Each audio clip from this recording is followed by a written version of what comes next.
May peace and blessings be upon you all. Hi guys, this is Shahadat and I'm going to review another video of Sadhguru Jaggi Vasudev Ji where he was explaining how he managed to sit in one place for 13 days. In my understanding, it is impossible. According to the most recent scientific literature, it is impossible, but Sadhguru claims that it happened. Now, he doesn't actually, it's just a claim.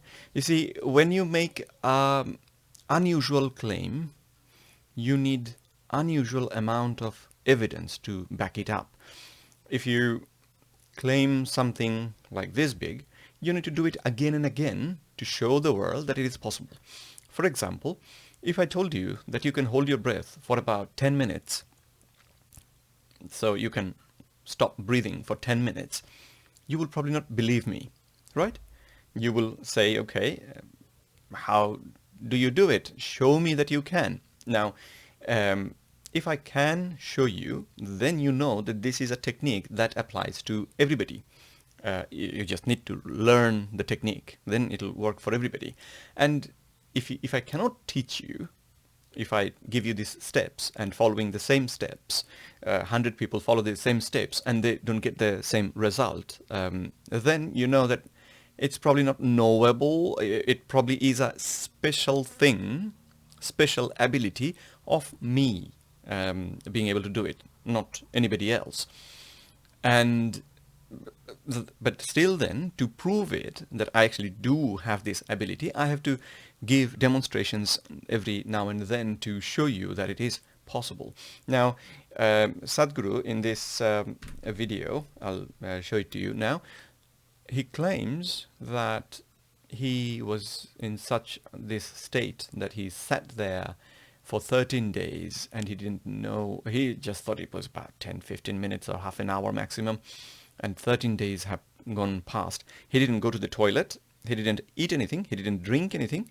All he did was he sat down.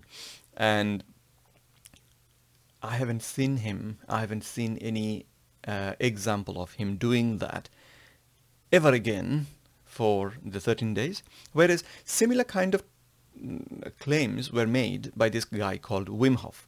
The same claim that I just told you, that you can hold your breath for around 10 minutes if you practice, then you can do that. You can actually take a dip in a frozen lake and still you can survive. These were claims. You can run a marathon in a desert without drinking a drop of water. You can do that. These are claims made by a guy called Wim Hof. And to prove that his claims are true, he did it many, many times in front of all sorts of, in all sorts of environments. He did it for the hospitals so that the doctors could do, the scientists could do experiment on how he is able to do that. Because according to the scientific understanding, it was believed that if you take a dip in a frozen lake, you will die because of hypothermia. That problem will kick in and you will die because your body will stop responding. Whereas he proved again and again that it's not a problem. So, and he taught this to his students, and anybody can learn it actually. And I've got a video where I just followed his steps. Just following his steps, within 5 minutes, you will be able to hold your breath for about 2 minutes. So you don't breathe at all for 2 minutes and you will still be perfectly fine if you do that exercise. He shows it. Very simple thing. So once everybody does it, we just understand that this is a technique that we didn't know about in the past. So we thought holding your breath for this long is not possible. But Wim Hof has done it, shown to the world that it's possible. He taught others to do it. So then we know it's not just him uniquely able to do it, it's other people can do it as well. And so now we learn We just that is a knowledge now. Whereas Sadhguru is making this huge claim that he sat there for 13 days, even without going to the toilet, and didn't drink water, and he was perfectly fine. Have you got any evidence? Well, yes, those people where I was sitting, those people, when I opened my eyes, they told me. Okay, why should we believe this whole story? I mean, if you have that ability, why don't you just sit in front of us for 13 days? Okay, not 13, do it for 10 days. Without drinking anything, without going to the toilet, you just sit in one place and that's it. Don't move at all for 10 days. Show it to us. Then we'll believe you. Teach, because if this is something that is teachable, teach your followers. There are so many followers you have. None of them ever sat in a place for 13 days, I mean, let alone 13 days, I mean, not even 10 days, not even 5 days, as far as I know. If you have evidence contrary to that, if there is if anybody has done an experiment where one of your followers learned the technique from you and sat in one place, and they sat there for 5 days, well, 3 days, give me 3 days, we'll take it. But if you don't, then what are you making? What are you making these huge claims based on? Okay, let's watch the video. Sadhguru, we have heard many stories of people who enter into a deep state of meditation and they forego basic human necessities like thirst and hunger for several months together. But science says that a person can die within 10 days of not drinking water. So can you please explain us how such a state of metabolism can be attained? At this point, the problem is the assumption to start with is it is possible. Why do you think it's possible? Why do you think that the people, the sadhus who made that claim, they were actually not lying? This is a claim that will elevate your status compared to your peers, compared to other people. And we always do that. We always try to show that we are better than you, so that we can get things done, so that we can draw attention, so that we can get the things that we want to do, we get those things done.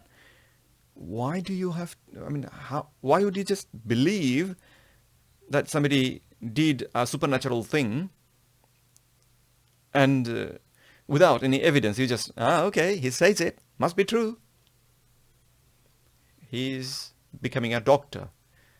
Goodness. But this you will have to bend your mind a little bit, because it's not in your textbook like this. Just day before yesterday, somebody sent me a message from the yoga center. There is something called as Jnana Linga. This happens very often. But this happened to a foreign national, so the message came to me little concerned. So this person went and sat in Jnanalinga at 7 o'clock in the morning, because everybody gets only a 15-minute slot to sit there because of the number of people. She sat there at 7 o'clock in the morning. She did not move till 3 p.m. How many hours is that?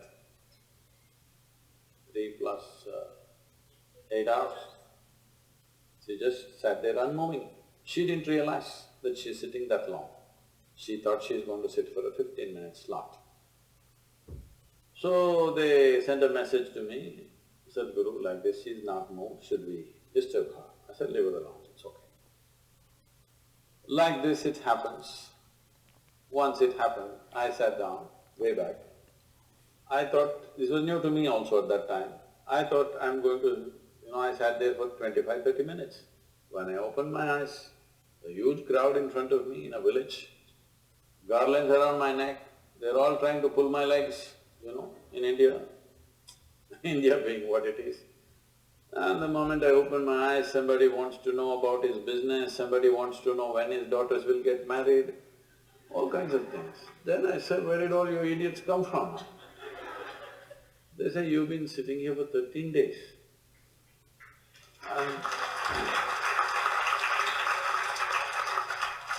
So, what happens in the system? That's what you're asking. See, right now, I'm speaking. If you check my pulse, it's somewhere around 55, 58, in that region. If I simply sit quietly, it'll drop below 40. If I simply sit down and I'm doing something without interaction, talking, moving, if I simply sit, it'll drop below 40. Now this is at ease.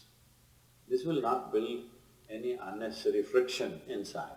So the amount of energy it consumes is very low. You, all of you medical students, you know this, 20% of the energy in the body is consumed by your brain. Though it is hardly a pound and a half at the most. So, this much body is consuming 20% of the energy. This much body is consuming only 80%. If you compare this and this in weight, what, it's 50 times more, much more. So, you must understand, if you keep your mind in a certain way, the amount of extra energy that you have is enormous. This is something he wants us to understand. But how? I mean, if you keep your mind in a certain way, extra energy will have enormous. How? If I keep my mind in a certain way, my brain is still functioning, and that's what needs the energy. My thinking doesn't really need the energy. It's the function of the brain. The physical thing that is interacting, that needs the energy. And that needs the energy regardless of what I do. When I'm sleeping, I'm actually not doing anything. When I'm in a deep sleep, I'm not even thinking. I'm not even… that is the only time when I cease to experience my consciousness. That's when it happens. It's almost like I'm kind of dead. Not physically, but consciousness-wise, it feels like our consciousness is at that point not functioning. But we know that our digestion still keeps on going, our heart keeps on pumping, and the problem is, you see, mixing science with mysticism, the result becomes garbage. So science says, yeah, if you are running, your heart will pound faster, your heartbeat will increase. If you sit somewhere, take rest, heartbeat will come down to a base level. So that's your resting heartbeat. If you… Now the inference is, the way Sadhguru is trying to show it is, if you sit there absolutely idle, then the heart rate will go so down, like in his case, if he sits idle, it goes down to 40. So can he take it down to like even further below? Not that is provable. Not that anybody has seen it. There was another video where he claimed that they attached him with this machine and they thought he was dead. I haven't seen that report anywhere. I haven't seen that article from whatever hospital he went to do this experiment. I haven't seen their report of the whole thing. And I haven't seen a repetition of the same experiment somewhere else, because you don't know, if you are doing this experiment with few of your followers, you may end up getting one sort of result, and you may get a different kind of result if these doctors who are conducting the experiment are not your followers. Right? There will be two different… There can be a human bias, so we need to repeat it many times to see whether you can actually do it. No such evidence, but the claim, it's a huge claim. And mixing science with things, we know some things are good for us. We have learned through scientific method that some things are good for us, does that mean those good things in a immense quantity is still the same good to us? No. Again, if we totally stop those things, reduce the heartbeat to zero. If I reduce the heartbeat to zero, will that be good for us? That's a good question, isn't it? Because you're not unnecessarily consuming, wasteful usage of energy is not happening.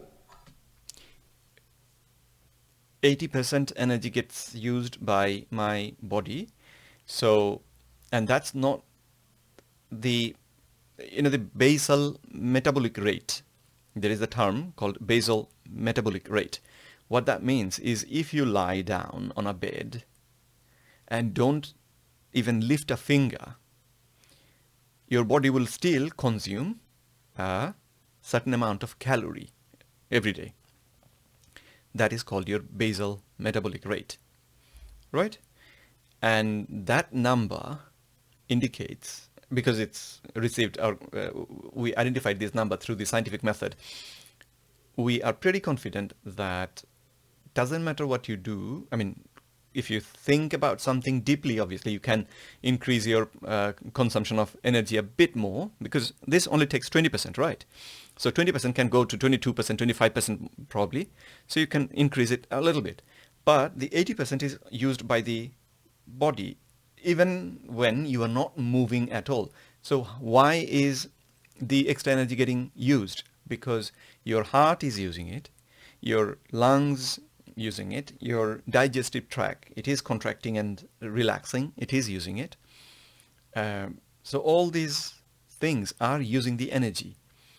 So even if you sit there absolutely still, doesn't mean you have infinite amount of energy now. It doesn't mean your body doesn't use any energy at all. But that's what he's kind of like alluding to now. Now you have got an immense supply of energy that you can, at your disposal, you can just use them and live forever. This is true with every system. Whether it's a car, whether it's a machine, whether it's anything, how friction-free it is running, that much energy will come down, isn't it? Anything that's happening with big friction will consume enormous amount of energy. So physiologically, psychologically, energy-wise, if you bring friction-free function of your system, metabolism will drop and you will function very efficiently, because when you want to pitch it up, you have a whole range to pitch it up. There is no science to back this statement up. Your blood going through your veins, it is going to cause a certain level of friction, and that will require the heart to pump the blood. Otherwise, it will stop moving at one point. So, making it friction-free is not possible. It's just a claim, supernatural claim. When you want to lower it, it's there. Right now the range that most people are carrying is very, very small. If you push them into activity, they will get totally tired out. If you don't, if they have nothing to do, they will freak. If you have nothing to do, you freak, isn't it? So in this condition, it will not go down. Now everything that you consume is higher simply because you're at a higher RPM, that's all. We can, within 3 days we can teach you a simple form of meditation which will bring down your metabolism by approximately 24%. This is the highest drop that you can have in conscious states of meditativeness. If metabolism drops beyond that, you will not have any sense of body. If you sit here, you have no sense of body. It is from this that a yogi is sitting. See, if you sit down here, even if you don't have a watch, your legs, your back, your bottom, everything is keeping time, isn't it? Hello? You don't need a watch. If you sit here for 3 hours, you know you need to get up. Body knows. So, someone is sitting for hours or days because there is no sense of body. Why there is no sense of body is not only because of drop in metabolism, it is also the intensity of your energy which is not biological energy. Another dimension of energy is fully intense. Once it pervades the entire body, you have no sense of body. If I go into a program 10 hours, 12 hours, I am the only one continuously drinking water, but I am the only one who will not go to the restroom. I am the only one who will not take a break. Everybody, every 2 hours they take a break and come back. Simply because how identified you are with your physiological process determines these things to start with. But there is also sadhana, there is also certain work to be done with your system. So everybody may not be willing to do that level of sadhana, but everybody must do some sadhana. Something so that what you wish to do, you can do effectively. Whatever it is in your life you wish to do, you must be able to do it as well as you can. What the hell you do is not my concern, but whatever the hell you're doing, you must do it well, isn't it? Hello? You must do it well. No, not always. I mean, that's the problem. I mean, the general understanding, we are talking about good things, but if you don't specify what you need to do well, you may commit a crime really well. Should you really be proud of that? Should you be, should we applaud you because you have committed a crime like really efficiently? Should you? Obviously, no. We shouldn't do that, right? That's one of the problems I find with Sadhguru. I mean, when he's talking to his audience, the audience assumes whatever he's saying is is to be taken in the positive light, and they create their own positive understanding of these statements. But the problem is there are people in our society who do not have the same mental construct as you, me, probably. I mean, I don't know. We all are different, right? So somebody else may take inspiration from this to do a terrible thing really well. And there is nothing, and especially when it says, I don't care what the hell you do. If you use words like that, it basically opens up that door of doing whatever, which for a person like him who has got millions of following, he should be really careful about what he says. He should make it clear that this message is for positive things, right? That's very important for a human being, that we must do it well. So for this, it's very, very important that your own body and your own mind is not an impediment. Your own body and your own mind doesn't trip you all the time. There must be platforms on which you stand. Right now, people have sunk into it. This is a platform, it's good. Suppose it lets you sink into it, it's not a good place to sit and talk, isn't it? It's holding us up, so it's nice. Your body, your mind should hold you up all the time. If that happens, your dependence on the outside will come down. And also, water is not always consumed through the mouth. Body consumes water in so many ways. If you activate the system in a certain way, it consumes energy. Right now you're eating food, drinking water, breathing air, everything for what? To generate energy. But science has clearly proved to you there's enough energy everywhere. That's science has proven there is enough energy everywhere. What does it mean? What does that statement mean? And what has that got to do with the energy that Sadhguru is talking about? So, can basically the claim he's making, it forces me to ask this question. Okay, so if we because there is other ways of consuming energy and staying alive. If we stop your breathing, put a clip on your nose and put a tape on your mouth, and basically shut all the ways of consuming oxygen from the air or inhaling air, if we do that, how long can you survive? Hours? No? Minutes? Have you ever done that? Have you ever shown people that you can live for a day without breathing? Because you consume the energy through other senses, other ways? He clearly hasn't.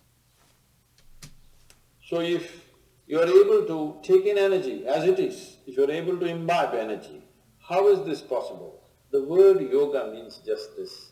The word yoga means you are beginning to obliterate the boundaries of your individuality. Right now, this is me, that's you, 100% clear, isn't it? Why?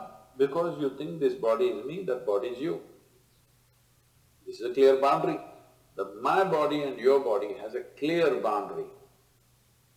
My mind and your mind also largely has a boundary. Here and there we may overlap a little bit. But there is no such thing as my life and your life. Why not? I mean, the mind, how is it overlapped in here and there? In the concept of boundary, there is a clear boundary. There is a clear boundary between my mind and your mind. I don't know what is happening in your mind. There may be things about which we have similar understanding, similar views, but still it will not be identical. And the other problem is we actually will not be able to know whether my understanding matches with your, if my mind is superimposed or kind of like overlapped with yours, because there is no way to test mind. We cannot look at the mind and compare. We cannot compare your mind and my mind side by side. It's just not possible.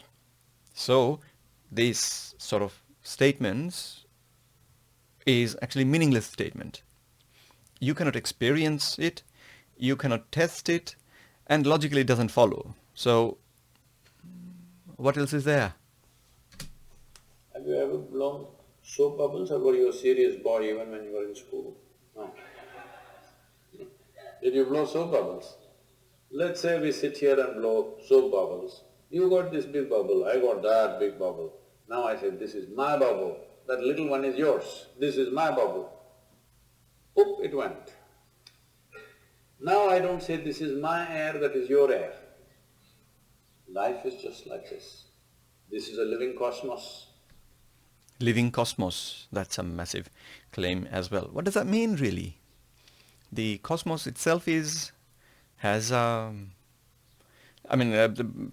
living, the word living, I understand it is in the, as in living things, as in plants and human beings. So things that we biologically call living, that's what my understanding of living things. A rock is not living. The moon is not living. It's a dead object. So the moon is moving, going around the earth every day, but that doesn't make it a living thing. So this idea of living cosmos, what does that mean? You captured some, I captured some. How much you capture will determine the significance and the quality of your existence. I want you to understand this clearly. How much of life have you captured will determine this. You may have a big brain, you may have a huge intellect, you may have a lot of knowledge, but you will not still live a significant life. Only if you capture a lot of life, if you're a big bubble, then it's significant. How do you capture life then? Through the yoga, right? Okay.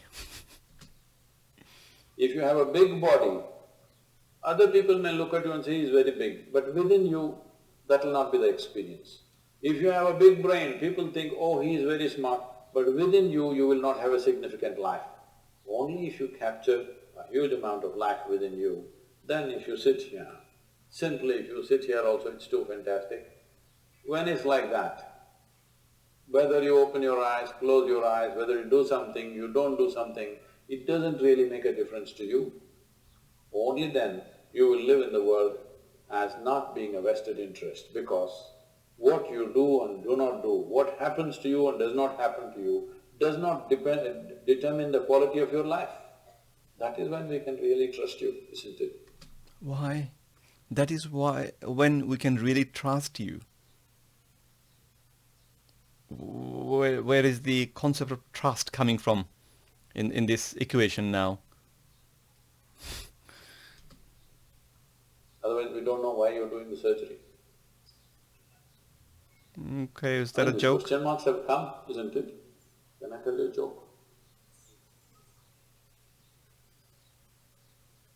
A man went for a surgery, he needed a surgery. So he went to the doctor. Doctor said, this is in the United States, so doctor said it'll cost you $36,000. Then he said, doctor, I cannot pay that, I don't have insurance. Then doctor said, don't worry, you pay 3,000 per month. The patient said, but that looks like a car payment, installment to buy a car. The doctor smiled and said, yes, I am buying a car.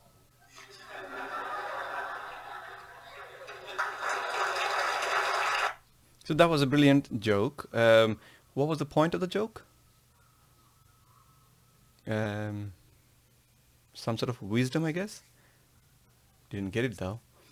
It sounded funny, but yeah. What did he try to teach us with that joke? I haven't got a clue actually. Anyway, guys, hopefully you can see some of the problems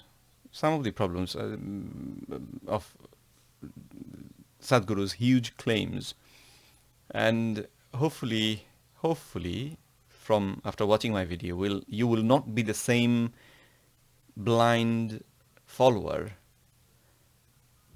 that you were up until now. I mean, that's my hope. If you think I'm being the blind one, let me know why you think I'm the blind one. Let me know why you think I've missed the whole point, or I got the arguments wrong, the messages, I didn't understand his statements. If you think that, please let me know, and probably I will get better. I will see things the way you guys see those things. So that's it for today. I'll see you again later. Take care, guys. Bye-bye.